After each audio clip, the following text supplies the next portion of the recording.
কচু শাক তো আমরা অনেকভাবে রান্না করে থাকি, কিন্তু এভাবে কি কখনো রান্না করে দেখা হয়েছে চিংড়ি মাছ ছাড়া এবং কি ইলিশ মাছ ছাড়া? হ্যালো ভিউয়ার্স, আসসালামু আলাইকুম, welcome back to my another video of versatile Rumi. আশা করি আল্লাহর রহমতে সবাই ভালো আছেন।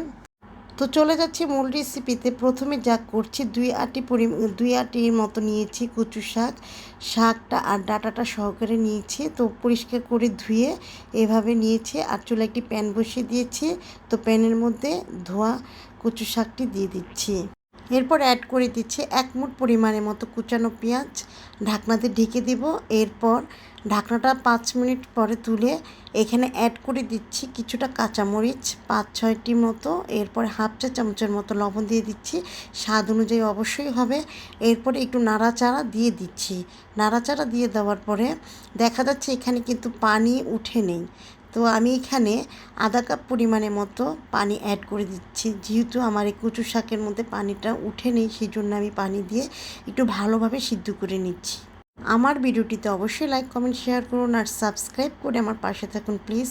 আপনাদের সাবস্ক্রাইবের মাধ্যমে কিন্তু আমাকে অনুপ্রেরণা যোগাবে।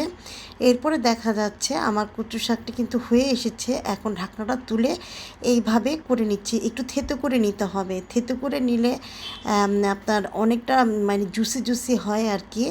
তো শাকের মতো আর কি করে নিলে ভালো হয়। এরপর এটা নামিয়ে রেখে চুলা আরেকটি প্যান বসিয়ে দিচ্ছি, আর এখানে তেল একটু পরিমাণের মতো বেশিই দিব।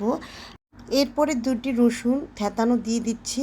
রসুনটা থেতিয়ে নিলে হয় কি খুব ভালো হয়। এরপর একটি তেজপাতা ছিঁড়ে দিচ্ছি, আর এখানে পাঁচফোড়ন দিয়ে দিচ্ছি হাফ চা চামচের মতো। এরকম একটি কালার যখন আসবে তখন সিদ্ধ করে রাখা কচু শাকটি দিয়ে দিচ্ছি, আর কোয়ার্টার চামচ মানে সামান্য পরিমাণ হলুদ দিয়ে দিচ্ছি। কালার দেখতে মানে খুব সুন্দর লাগে আর কি। এরপরে এভাবে একটু নেড়ে চেড়ে নিচ্ছি। ব্যাস, আমার রান্নাও কিন্তু শেষ। খেতে কিন্তু দারুণ। আর কচু শাকের কিন্তু বেশ ভিটামিন রয়েছে, আমরা সবাই জানি কম বেশি।